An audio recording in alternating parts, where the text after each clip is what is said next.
నన్ను ఓదార్చడానికి వచ్చిన సోదరులారా, అక్కల్లారా, చెల్లెళ్ళారా, తండ్రి చావుతో మొదలెట్టిన రాజకీయం ఆ తర్వాత మా నాన్నని చంపారు. నాన్నని చంపే విషయం ఇప్పటికి కూడా మా మనసులో ఇప్పటికి కూడా డౌట్గానే ఉంది.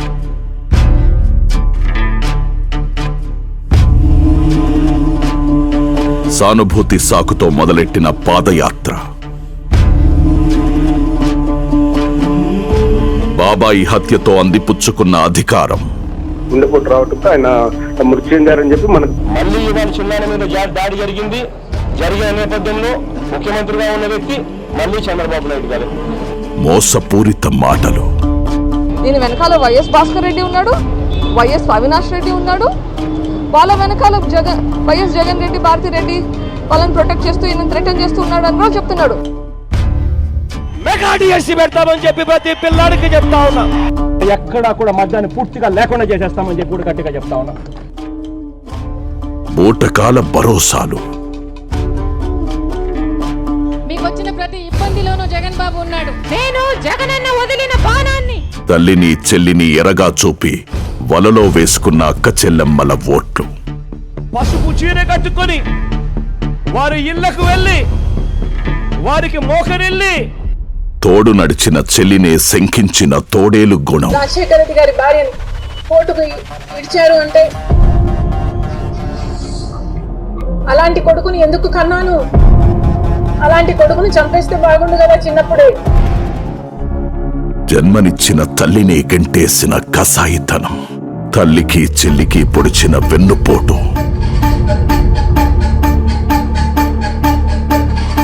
బాబాయి హత్యతో అందిపుచ్చుకున్న అధికారం, తిరిగి రాసిన క్రిమినల్ హిస్టరీ.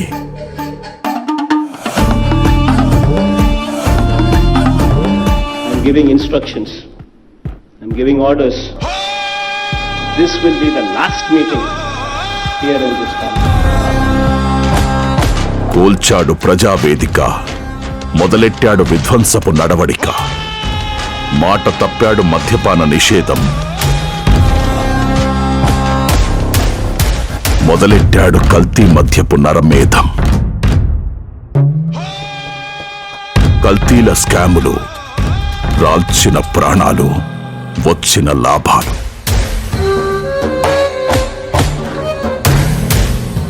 ప్రతి స్కీము ఒక స్కామ్. అడ్డగోలు పాలన, వేల కోట్ల ఆర్జన. చెప్పిందంతా అబద్ధం, చేసిందంతా మోసం. The YSRCP government has come to power. There are a lot of atrocities which are taking place against the Hindu temples. ఆంధ్రప్రదేశ్లో దేవాలయాల మీద దాడులు రోజు రోజుకి పెరుగుతున్నాయి. కుట్ర జరుగుతుంది హిందుత్వ దేవాలయాల పైన, హిందుత్వం పైన. హిందువుల మనోభావాలు దెబ్బతీసేలా ఎన్నో దుశ్చర్యలు, మరెన్నో అపరాధాలు. 10 తలల అధర్మాన్ని ఒక బాణంతో కూల్చిన మన రాములోరి శిరస్సు వేరు చేసిన దుశ్చర్య ఇదేమిటని ప్రశ్నిస్తే మోపిన హత్యానేరం, లేఖితనపు జవాబుతనం. ఆంజనేయ స్వామి చెయ్యకూడితే ఆంజనేయ స్వామికి పోయేదేమీ లేదు, బొమ్మదే. మామూలుగా జరిగిన సంఘటనలను అడ్డం పెట్టుకొని ఆయన దానికి సమాధానం చెప్పడం ఏంటండి? యూజెస్ ఆయన దానికి సమాధానం చెప్పడానికి.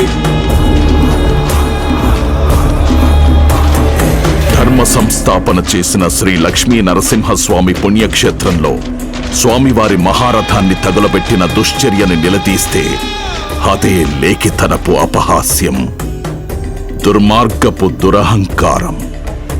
అంతర్వేదిలో 1 కోటి రూపాయలు రథాన్ని తగలబెడితే ప్రభుత్వం రథం చేస్తుంది, దానివల్ల దేవుడికి పోయేదేమి లేదు. ఇక్కడ హిందుత్వం అండి, ఇదెక్కడ హిందూయిజం అండి? ప్రతి హిందువు నమ్మకాన్ని గడ్డిపోచలాగా తీసిపారేసే దురహంకారం, మన హిందూ ధర్మాన్ని చులకరగా చూస్తున్న ఆ నీతిమాలిన మూకని నిలదీయలేని మన చేతకాని తనాన్ని ఆసరాగా చేసుకొని కలియుగ దైవమైన శ్రీనివాసుని పరమ పవిత్రమైన లడ్డూ ప్రసాదాన్నే కల్తీ చేసిన అతిపెద్ద అపచారం. 5 ఏళ్ళుగా చెప్తూనే ఉన్నాం, అది చాలా మంది భక్తులు కూడా అదే చెప్తున్నారు. నేను ఇక్కడే గుళ్ళో పుట్టి పెరిగాను కాబట్టి నాకు ఇంకా ఎక్కువ కొట్టొచ్చినట్టు కంప్లైంట్ కనిపిస్తుంది. ల్యాబ్ రిపోర్ట్లో అనిమల్ ఫ్యాట్ కలిసి ఉందని, తర్వాత ప్లాంట్ ఆయిల్స్ కలిసి ఉన్నాయనేది ఉంది. అడల్ట్రేషన్ జరిగిన మాట అయితే వాస్తవం. అంటే సిబిఐ క్లీన్ చిట్ ఇస్తా ఉంది. What do you mean, Jagan? What do you mean? This is not a clean chit for you, Jagan. Don't try to make it one. Don't play around with the people's sentiments any longer. There has been massive adulteration, huge amounts of adulteration of the Tirupati Laddu during Jagan's time. This is a reality. ఎందరి మనోభావాలు దెబ్బతిన్నా లెక్క చెయ్యని అసురత్వం, బూటకపు మాటలతో ధర్మంపై బురద జల్లే మూర్ఖపు నైజం. చిన్న చోరీ 9 నోట్లు, ఇదేదో ఖచ్చితమైన రిపోర్టా అంటే అది కాదు. అసురులు సైతం అసూయపడే మరో నరరూపం ఈ వైఎస్ జగన్.